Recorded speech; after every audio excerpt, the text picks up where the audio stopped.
Pemirsa, tradisi Lebaran Betawi digelar di kawasan Tanah Abang, Jakarta Pusat. Kegiatan ini menjadi ajang silaturahmi warga sekaligus pelestarian tradisi lokal.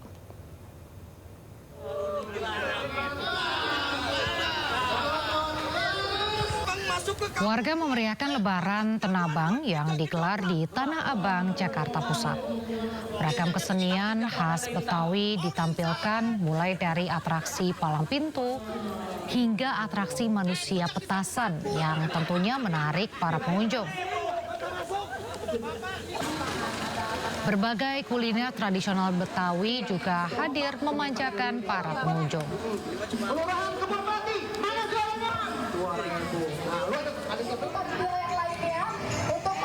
Selain di Tanah Abang, Lebaran Betawi juga digelar di Cipayung, Jakarta Timur.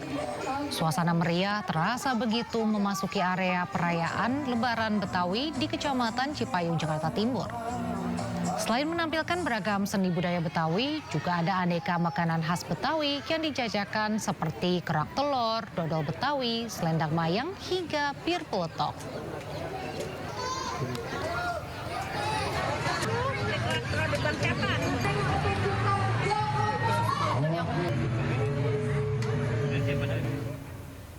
Untuk mengetahui suasana terkini di lapangan, sudah ada rekan Stephen Patinama di Lebaran Cipayung. Selamat sore Stephen, bagaimana suasana Lebaran Betawi di Cipayung tempat Anda berada?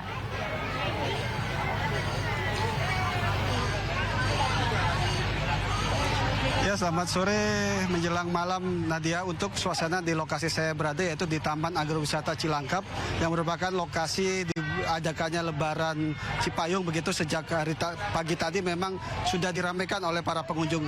Bahkan sampai menjelang malam hari ini pun masih terlihat ratusan pengunjung yang berasal dari warga sekitar Cipayung dan Cilangkap masih mendatangi lokasi ini begitu. Tidak hanya untuk menikmati berbagai hiburan khas Betawi seperti musik Betawi dan juga penampilan kesenian Betawi, di sini juga masyarakat bisa berwisata kuliner begitu. Seperti yang ada di sebelah kiri kanan saya ini dapat saya lihatkan terdapat sejumlah kuliner ataupun sajian khas Betawi. Salah satunya yang depan ini adalah warung dodol Betawi yang menyiapkan dodol khas Betawi di mana masyarakat dapat langsung membelinya begitu dengan berbagai macam ukuran dan juga harga. Tidak hanya dodol yang disajikan secara langsung, tapi juga masyarakat sini dapat melihat cara pengolahan begitu yang dibuat secara langsung oleh abang-abangnya nih, yang lengkap dengan peci khas Betawinya yang terlihat nih mengaduk-ngaduk adonan dari dodol ini. Mungkin sedikit nanti saya akan berbincang sedikit dengan salah satu pedagangnya ini mungkin ya, Raisa. Mungkin ada, oh ya Ibu, sebentar Ibu boleh sedikit di sini. Ibu dengan siapa Ibu namanya ya? Ibu Ipa. Ya. Ini hari ini ikut dalam meramaikan Lebaran Cipayung ini, jualan begini ini apa sih tujuannya Ibu? Ya, kita juga alhamdulillah kebagian juga ini melestarikan dodol Betawinya makanannya Pak. Ini berarti dari kemarin ya Ibu jual? Ya, kita ikut bazar dari event-event dari lapangan Banteng juga kita ikut. Nah, sekarang ke sini. Ibu ini kenapa mau langsung melihatkan cara pengolahan ini kepada masyarakat itu apa Bu alasannya? Biar kelihatan Pak, kita pembuatannya sekalian demo pembuatan dodolnya. Oh gitu. Iya, jadi kan langsung diicip-icip, bisa langsung tahu rasanya kita. Oke, makasih ya, Ibu Ima. Sama-sama.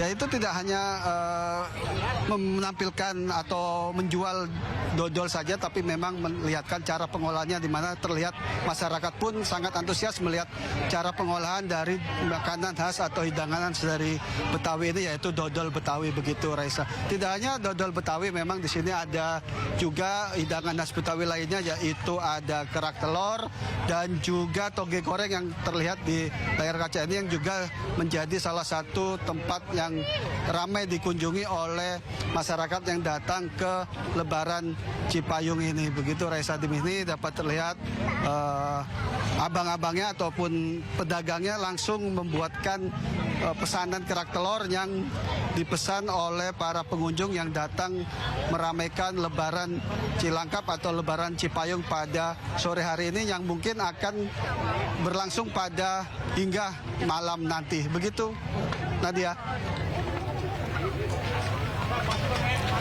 Baik, terima kasih Stephen Patinama melaporkan langsung dari Cipayung, Jakarta Timur. Selamat bertugas kembali, sehat selalu. Dan pemirsa, tadi dari budaya lokal kita beralih ke budaya internasional. Perayaan Tahun Baru tradisional Thailand yang identik dengan kegembiraan dan tradisi siram-siraman air bisa dirasakan juga di Jakarta.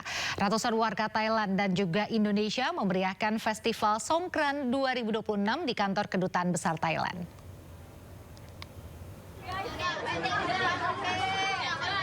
Undangan dan peserta mulai memadati area kedutaan Thailand sejak pagi. Mereka mengenakan kemeja motif bunga yang cerah, baju berwarna lainnya yang menggambarkan keceriaan dalam Festival Songkran 2026. Bukan hanya membawa nuansa dan memperkenalkan tradisi Thailand, festival ini juga sebagai simbol ikatan antara Indonesia dengan Thailand. Dalam gelaran kali ini, Festival Songkran 2026 menghadirkan berbagai macam tradisi dan keunikan khas Thailand. Dari mulai budaya, seremoni penyiraman patung Buddha, workshop pembuatan lukchup, permainan seru, kuliner khas Thailand, sampai puncaknya adalah acara siram air yang banyak ditunggu oleh para peserta.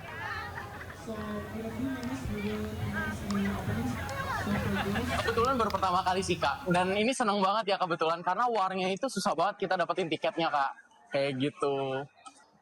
Pengen banget gak jajan Thailand di sini? Wah pastinya ini nih Thai tea banget gitu kan, karena Thailand banget kan ya. Iya Thailand banget, kurang lebih kayak gitu sih Kak, sama mango sticky rice. Pemirsa, musisi Indonesia Afif Priyatna bersama Jakarta Concert Orchestra dan Batavia Madrigal Singers tampil memukau dalam konser yang digelar di Stadskasino Basel, Swiss.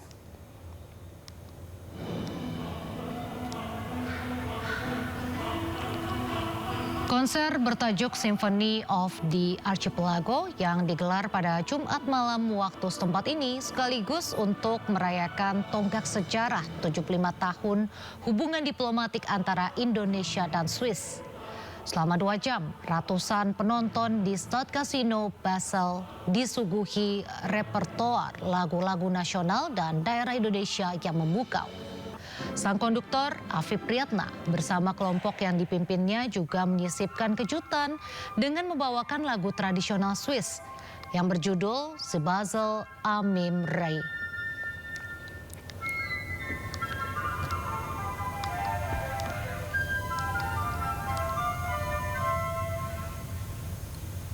Kita beralih ke informasi lainnya. Ratusan warga menyerbu kendaraan yang merupakan kios stabilisasi harga di pasar tradisional Sido Makmur, Blora, Jawa Tengah. Kurang dari 1 jam, sebanyak 2 ton beras SPHP dan 50 karton minyak kita ludes terjual.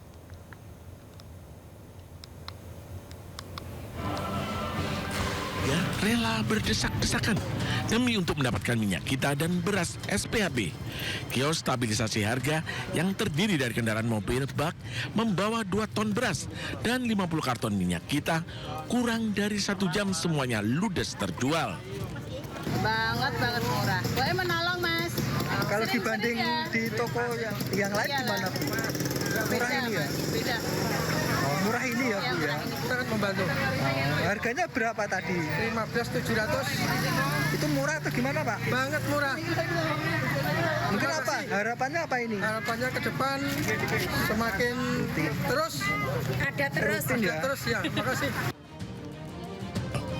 Di kios ini, minyak kita dijual dengan harga Rp15.700 per liternya. Sementara beras SPHP dijual Rp11.500 per kilogramnya. Kios stabilisasi harga ini merupakan inisiasi Perum Bulog untuk menstabilkan harga minyak kita dan beras SPHP di pasaran. Warga menilai kios ini sangat membantu untuk mendapatkan minyak kita dan beras SPHP dengan harga sesuai HET. Dari Blora, Jawa Tengah, Heri Purnomo, iNews TV melaporkan. Pemirsa, stok minyak kita di sejumlah pasar tradisional menipis. Salah satunya di Pasar Kebayoran Lama, Jakarta Selatan. Hal itu dikarenakan permintaan minyak kita yang meningkat di pasaran. Dan berikut laporan reporter Kia Della Rosa dari Pasar Kebayoran Lama, Jakarta Selatan. Pemirsa, minyak kita menjadi produk minyak andalan bagi warga Indonesia saat ini dikarenakan harganya yang lebih murah dibandingkan dengan harga minyak goreng premium lainnya. Dan untuk mengetahui ketersediaan minyak kita di pasar tradisional Kebayoran Lama ini, di tempat saya berdiri saat ini, pedagang yang berjualan sembako menyatakan kepada saya sudah lebih dari 1 bulan ketersediaan minyak kita tidak ada atau pemasok tidak memberikan produk minyak kita ke tempat pasar tradisional Kebayoran Lama ini. Diketahui juga hal ini dikarenakan permintaan warga yang meningkat dibandingkan dengan minyak goreng premium lainnya dikarenakan harganya yang cenderung murah, yakni hanya Rp15.700 per liter dibandingkan dengan minyak goreng premium lainnya yang dibanderol dengan harga Rp23.000. Untuk saat ini harga minyak goreng termurah di pasar tradisional Kebayoran Lama ini dipatok per liternya harganya Rp20.000. Dan diketahui juga dari Menko Pangan Zulkifli Hasan menyatakan bahwa persebaran minyak kita akan dilakukan kembali secepatnya dikarenakan permintaan warga yang meningkat. Hal ini disebabkan adanya pergeseran peminatan antara warga yang sebelumnya cenderung membeli minyak goreng premium akhirnya beralih ke minyak kita dikarenakan harganya yang lebih murah. Dari Jakarta, Kea Dela Rosa, Laksana Tiara, iNews melaporkan. Pemirsa, Asosiasi Pengusaha Indonesia memperingatkan adanya ancaman serius pada sektor ketenagakerjaan nasional. Apindo menyebut sekitar 3,5 juta angkatan kerja, 1,5 juta orang tidak terserap dunia kerja. Asosiasi Pengusaha Indonesia memperingatkan adanya ancaman serius pada sektor ketenagakerjaan nasional. Apindo mencatat dari sekitar 3,5 juta angkatan kerja baru yang masuk setiap tahun, ekonomi Indonesia hanya mampu menyerap sebagian kecil di antaranya. Dalam rapat kerja dengan Komisi 9 DPR RI, Ketua Bidang Ketenagakerjaan Apindo Bob Azam menyebut elastisitas tenaga kerja saat ini masih sangat bergantung pada jenis investasi. Setiap 1% pertumbuhan ekonomi hanya mampu menyerap sekitar 200.000 hingga 400.000 tenaga kerja. Dengan asumsi pertumbuhan ekonomi 5%, maka daya serap maksimal hanya menyentuh angka 2 juta orang sehingga menyisakan defisit serapan sebesar 1,5 juta orang.